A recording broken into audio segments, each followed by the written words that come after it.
요한복음 16장 25절 말씀 받들어 봉독합니다. 이것을 비유로 너희에게 일렀거니와 때가 이르면 다시는 비유로 너희에게 이르지 않고 아버지에 대한 것을 밝히 이르리라. 아멘. 오늘은 비사의 비밀이라는 제목으로 하나님의 말씀을 전하겠습니다. 두 가지로 본문의 말씀을 전합니다. 첫 번째 비사, 두 번째 비유. 먼저 생각하는 것은 비사입니다.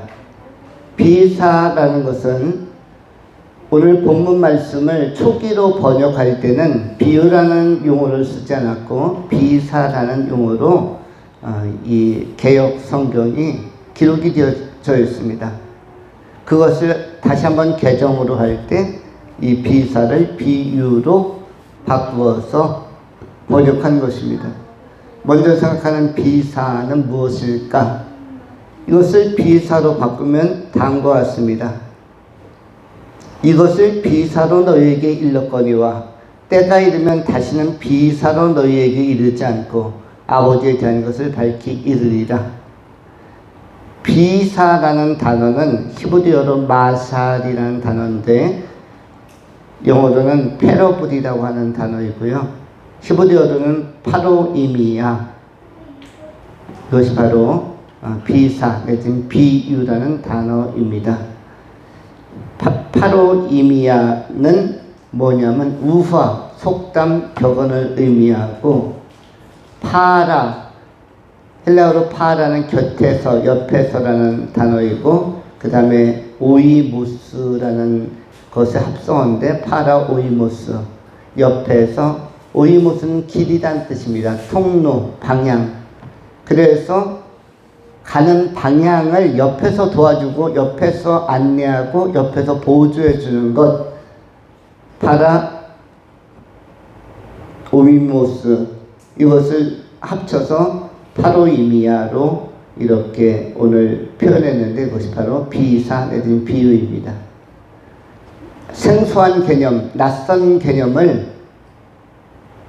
친숙하게 소개하기 위해서 이 비유를 사용하는 것입니다.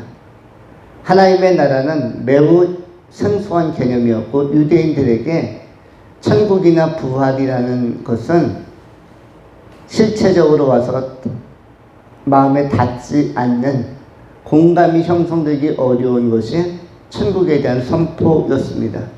동시에 현대인들도 공감하기가 매우 어려운 천국과 지옥에 대한 개념을 예수님은 서슴없이 바로 선포하셨습니다. 이 낯선 것, 낯설고 그 다음에 생소하고 거리감이 있고 상상적으로 접근하기가 어려운 사실에 대하여 이것을 친숙한 것으로, 하늘에 나는 새를 통해서, 들에 핀 백합화를 통해서, 포도나무를 통해서, 그 열매를 통해서, 양과 염소를 통해서, 목자를 통해서 친숙한 것들을 도구로 써서 소개하고 전달하는 방식, 이것이 바로 비사 내지는 비유, 파로이미야, 마샬이라고 할 수 있습니다. 이렇게 한 것은 조금이라도 쉽게 이해를 시키기 위함이고, 비사를 쓰는 것, 비유를 쓰는 방식은 예수님께서 굉장히 선호하셨던 예수님의 그 멘트, 메시지의 주요한 특징이라고 할 수가 있습니다. 마가복음 4장에는 하나님의 나라에 대한 비유가 있는데 씨 뿌리는 비유가 있습니다.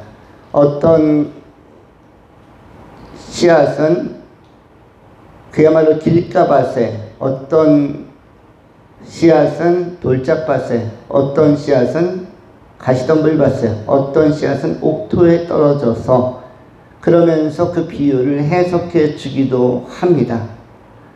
또한 하나님의 나라에 대한 것을 겨자씨 하나의 비유로도 설명했습니다. 마가복음 4장 31절에 겨자씨 한 알과 같으니 하나님의 나라는 땅에 심길 때에는 땅 위의 모든 씨보다 작은 것이로되 심긴 후에는 자라서 모든 풀보다 커지며 큰 가지를 내나니 공중의 새들이 그 그늘에 깃들일 만큼 되느니라. 이런 형태로서 하나님의 나라를 친숙한 것으로 겨자 씨 한 알로 비유하신 것입니다. 또한 예수님의 이 비유의 방식은 특별해서 구약시대에 나오는 수많은 선지자들은 이렇게 비유를 사용하지 않았고 신약시대에 나오는 사도들도 비유를 많이 사용하지 않았습니다. 비유를 가장 적극적으로, 그리고 인류 지상에서 살아갔던 많은 지도자들이나 어떤 학자들을 포함해서 비유를 이렇게 많이 사용한 분은 없습니다. 예수님은 그런데 초지일관 비유를 다양하게 친숙하게 그 도구로 그 장치를 통해서 설명을 했는데 전부 다 하나님의 나라에 대한 고도의 집중으로 나타나고 있고 다양성을 가지고 하나님의 나라라는 천국이라는 통일성 있는 주제로 소개하고 있습니다. 비유나 비사를 쓰는 이유, 이 패러블을 쓰는 이유, 마가복음 4장 33절로 34절에는 이렇게 소개합니다. 예수께서 이런 많은 비유로, 많은 비사로 그들이 알아들을 수 있는 대로 말씀을 가르치시되 비유가 아니면 말씀하지 아니하시고 다만 혼자 계실 때에 그 제자들에게 모든 것을 해석하시더라. 예수님께서는 많은 비유, 많은 비사로 제자들이 알아들을 수 있게, 또 많은 군중들이 알아들을 수 있게 말씀을 탄탄하게 가르치셨습니다. 또한 34절에 비유가 아니면 말씀조차 하지 않았다라고 기록합니다. 비유가 아니면 말씀하지 아니하시고 다만 혼자 계실 때 그 제자들에게 모든 것을 해석하시더라. 수많은 사람들이, 인류를 살고 있는 많은 사람들이 공통적으로 어느 시대에 태어나나 풀지 못하는 것이 하나 있는데, 이것은 천국과 지옥에 관한 확실한 확증, 그리고 이 의문을 풀지 못하고 가는 사람들이 많습니다. 과연 천국은 있는 것일까? 지옥은 있는 것일까?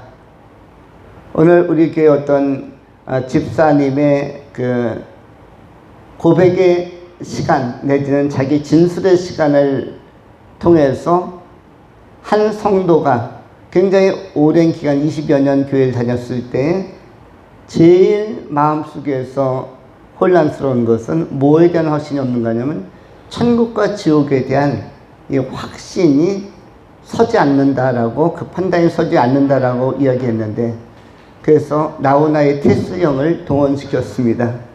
테스 형, 먼저 가보니 천국은 있던가요? 그런데 이 질문이 나우나의 고민이고 또한 동시에 우리 교회 집사님의 고민이고 또 이 시대에 많은 사람들의 고민입니다. 먼저 가본 분들에게 꼭 물어보고 싶은 그 물음이 뭐다? 먼저 가보니 천국은 있나요? 지옥은 있나요? 그런데 그것을 가보고 나서 판단하려고 하면 늦습니다. 왜냐하면 가보고 판단하려고 하는 사람은 실제로 지옥에 가게 되기 때문에 가기 전에 빠른 판단을 내려야 되고, 그 빠른 판단을 도와주는 것이 교회이고 복음의 메시지라고 할 수가 있습니다. 가기 전에 결정이 되어야만 합니다. 왜냐하면 아직 결정을 못 내린 사람은 천국에 갈 가능성은 없기 때문에, 천국에 들어가지 못하는 사람들이 가는 곳이 지옥이기 때문에 이미 이 땅에서 구원의 확신과 죄 사함의 확신을 가지고 당당한 자유인으로, 용서받은 자유인으로 주님 앞에 서야 되는 것입니다. 그래서 지금 중요한 것입니다. 우리 삶의 교회의 모든 복음의 메시지도 예수 믿는 것의 중요성, 예수 그리스도의 십자가의 대속의 의미의 중요성을 강조하고, 그 다음에 하나님의 나라를 아주 모든 설교에서 다 강조하고 있습니다. 그래서 우리 삶의 교회의 메시지는 다른 교회랑 한 가지 다른 것이 있다라고 평가를 합니다. 어떤 것이 다르냐? 삶의 교회의 모든 메시지는 복음이 담겨 있는데 항상 부활절을 맞이한 주일 같다. 예수 그리스도의 십자가와 부활을 매주일날 오전 예배든 오후 예배든 모든 예배에 다 강조를 하기 때문에 항상 부활절인 것 같다. 일반적인 교회들은 평소에 다른 쭉 이런 일반적인 설교를 하다가 부활절기나 고난절기가 되어야만 그것을 다루고 그걸 강조하는데, 우리의 삶의 교회는 이 52주를 다 그 설교를 하고 모든 예배 때 그 메시지가 나온다. 근데 이유가 있습니다. 왜냐하면 사람들은 언젠가 그 메시지를 처음이자 마지막 듣고 세상을 떠나는 경우가 발생할 것이기 때문에, 또는 한 번 들어도 확실히 믿고 확실히 들은 것이 구원으로 연결되어야 되기 때문에, 그래서 모든 말씀 선포에는 복음이 들어가야 하고, 복음의 핵심은 십자가와 부활과 예수 그리스도의 나라, 약속한 나라, 하나님의 나라여야 하기 때문에, 그래서 이것은 강조되는 것이고, 지상의 마지막 날까지, 특별히 제가 메시지하는 모든 설교에는 십자가와 부활, 예수 그리스도와 하나님의 나라가 계속적으로 또 상급까지 강조가 될 것입니다. 예수님께서는 이것을 깨닫게 하시기를 원했고, 예수님께서 이렇게 비사나 비유를 들었다는 말은 그 당시의 사람들, 동시대의 사람들도 잘 깨닫지 못했다는 것을 의미하고, 제자들조차도 이것이 무슨 의미인지, 무슨 비유인지, 비유의 핵심을 캐치하지 못하는,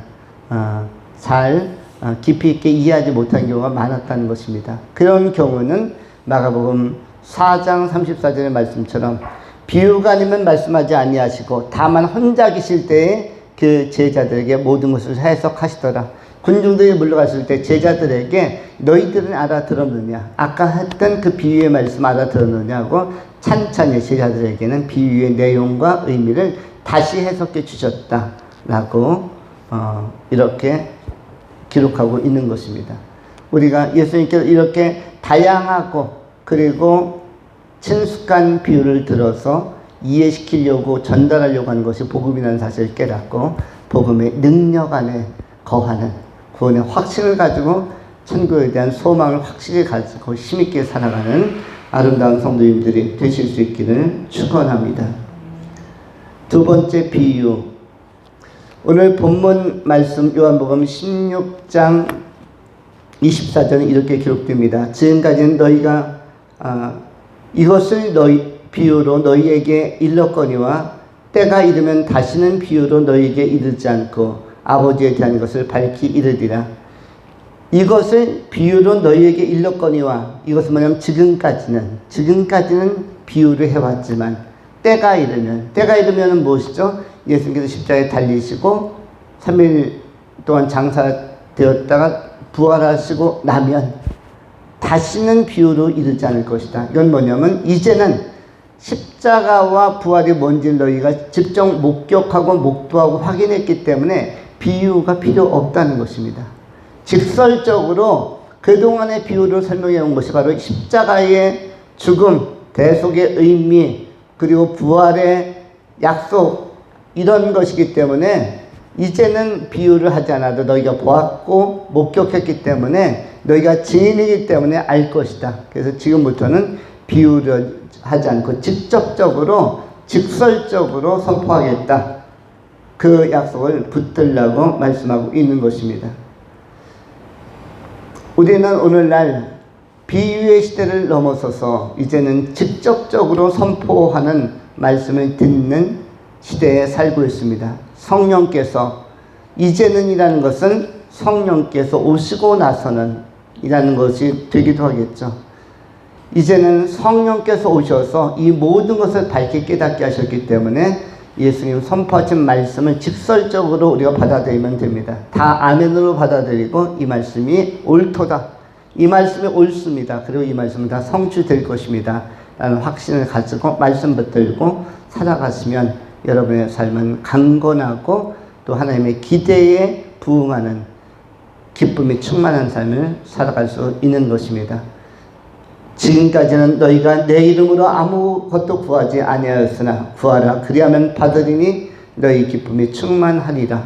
이 말씀을 우리가 기억하면서 비유를 깨닫는 사람들은 기도하는 삶을 생활하셔서 하나님 나라 들어갈 때까지 기쁨이 충만한 많은 것들을 받으시는, 우리가 오늘 마음에 관한 것, 관계에 관한 것, 재정에 관한 것, 지식에 관한 것을 상고했습니다만 참으로 풍성한 것, 그 이상의 신령한 은사까지 공급받는, 그런 얻어내는 귀한 성도님들이 되실 수 있기를 축원합니다. 기도하겠습니다. 할렐루야. 존귀하신 하나님 감사합니다. 행복하고 복된 아름다운 주일 예배로 하나님을 영화롭게 하여 드릴 수 있도록 은혜 베푸심을 감사합니다. 은혜와 진리로 충만한 삶을 살게 하여 주시고 비유의 말씀을 깨닫고 그것을 토대하여서 하나님 나라에 대한 천국 확신을 가지고 성령 안에서 기도하면서 받는 것이 많고 얻는 것이 많음으로 말미암아 기쁨이 충만한 삶을 살아갈 수 있도록 우리의 생애에 우리를 향한 하나님의 은혜의 잔이 넘치게 하여 주시옵소서. 우리 구주 예수 그리스도 이름으로 축복하며 기도하옵나이다. 아멘.